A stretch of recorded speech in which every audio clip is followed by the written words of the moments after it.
Shakespeare نے کہا تھا کہ زندگی ایک ناٹک ہے،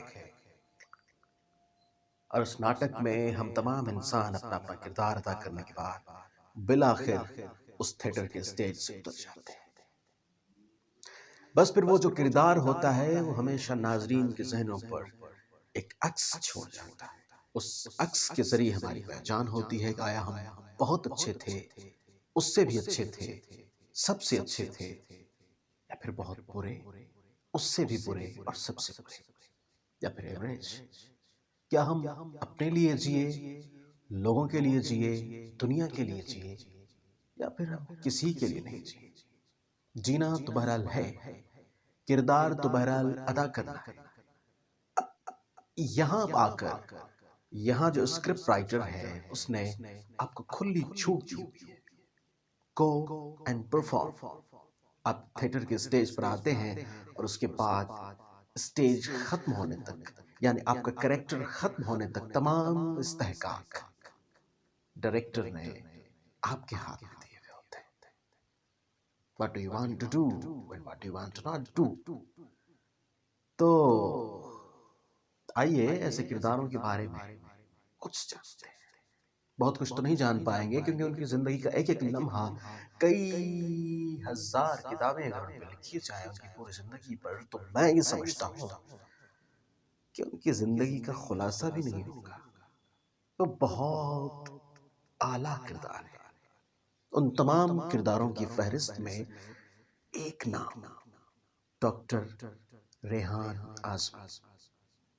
ڈاکٹر ریحان اعظمی جو کہ 26 جنوری 2021 کو اس فانی دنیا سے چلے گئے، یوں سمجھیں کہ وہ اپنا کردار مکمل کر کے اس اسٹیج سے اتر گئے جس اسٹیج کو دنیا کہا جاتا ہے۔ 1958 میں جنم لیا تھا انہوں نے کراچی میں۔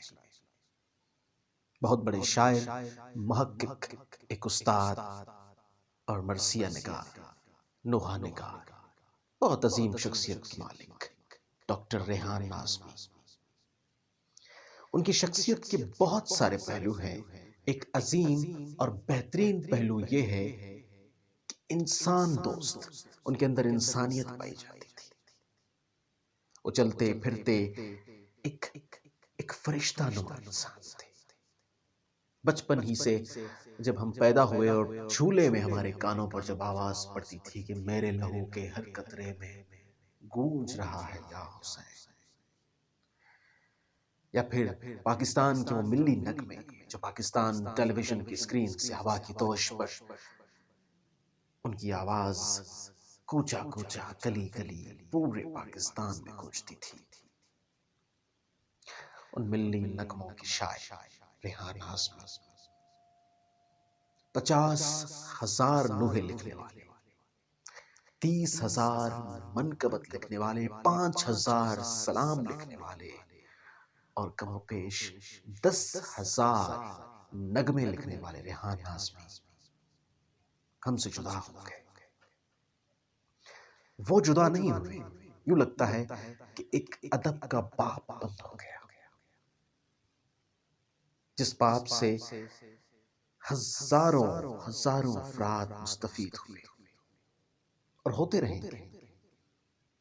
ظاہری طور پر ڈاکٹر ریحان اعظمی ضرور ہم سے جدا ہوئے ہیں، مگر ان کا پیغام، ان کی شاعری، ان کا ادب، ان کا قلم جو ہمارے پاس رہ گیا ہے، ان کی محنت جو انہوں نے ہمارے ذہنوں پر، ہماری سوچ پر، ہماری شخصیت کی تعمیر پر جو ان کی محنت ہے، وہ کبھی رائگاں نہیں جائے گی۔ میں عمران نذیر دکھی دلوں سے ہم تمام جو اہل قلم تو نہیں، یوں سمجھیں کہ ہم قلمکاروں کے جو تمام مداح ہیں، سب سوگوار ہیں۔ ڈاکٹر ریحان اعظمی کا جنازہ یقیناً یوں لگتا ہے کہ ہمارے گھر سے ہی اٹھا ہے اور ہم ان کے سوگوار ہیں۔ بہرحال جانا تو ہر انسان کو ہی ہے، یہ کردار سب نے ختم کر کے بہرحال اسٹیج سے اتر جانا ہے، اگر کچھ کردار ذہنوں پر نقش چھوڑ